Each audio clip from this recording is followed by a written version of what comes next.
Hello everyone, welcome to D4Drupal channel. Today we are going to see about how to create your own step in Behat testing. So in previous video I posted about how to do a setup and how to create your own basic steps in your Behat test file. Today we are going to see about how you can create your own step for your test case. Okay, so what my scenario is that as an anonymous user, if I go to slash user page, I should get the responses 200. That's my test scenario. Okay. So let me show you how I have written it. So here, this is my test file. So as you already know, these two steps already we have from the default steps, which is given by Drupal extension plugin. And this is the one which I added by myself. Okay. So now we are going to see how we can do this. And then, so here you can see for scenario, I didn't give description since I already mentioned it's optional one. And also in feature, in the description section, in my old video, if you see, it will contain in order to as a and I want to something text will be there in next three lines, right? That is also not mandatory. If you want to keep only one line, you can keep, or you can have a number of line in that, but that's a standard. It's good to follow in that way. Here I have written this to just show you, you can even do in this way also, okay?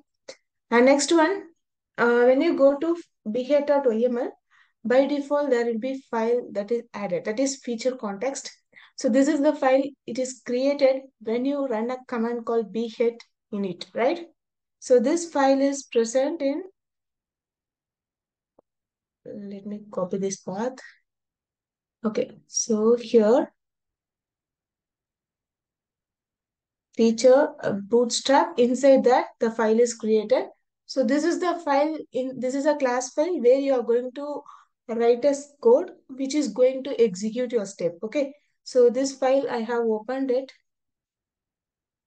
So this is the file that is present inside the bootstrap folder. Okay, so here I am going to create a new step. So as I already mentioned, you have to mention your step name in the comment, right? So if you scroll down, so here you can see, so I have written my comment as at given I should receive 200 status code. So I should receive 200 status code when I visit user page. Okay. So here, if you see, I have extended a class called raw Drupal context. Okay. So by default, Drupal extension Behat testing provides lot of context file. So you have to figure out which context file will suit for your test case. Okay, so for mine, I have to get the status code.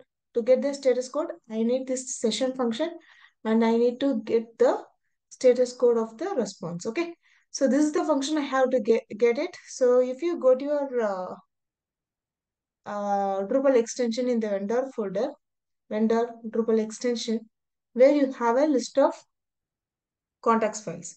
So you can open config context. So it will contain all the related function which you can use for config variable. Okay, so set or get function.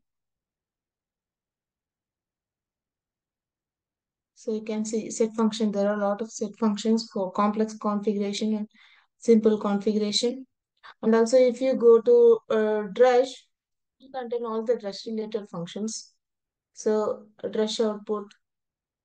So you have to find out which class will suit for you. So for my case, I have to use this raw Drupal context where I will get the session and the status code. So I have taken this class as a parent. And here in this, in the current session, what is the status I am getting? Status code from the browser. So I will be getting 200 response. If I'm not getting 200 response, I just mentioned like access denied. Okay. So you can give anything like 404 if it is equal to, you can give page not found, whatever you want, you can give here. So just for understanding, I just given, if it is not equal to, I just given access denied. Okay. And that's it. This is what I have written here. And then in this, I added this line here. And let me run the test case and show you how it is working.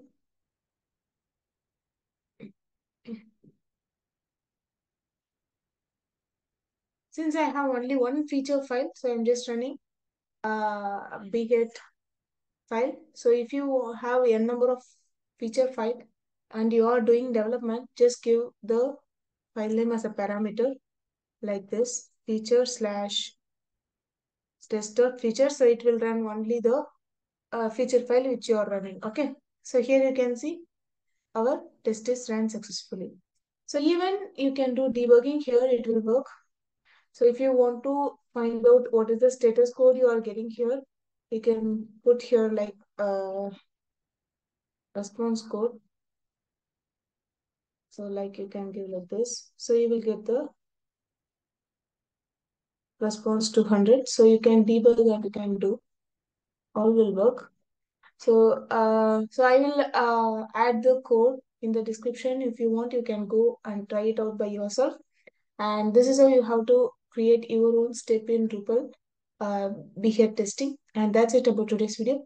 If you like the video, please share, like, and subscribe to my channel. Thank you. Bye.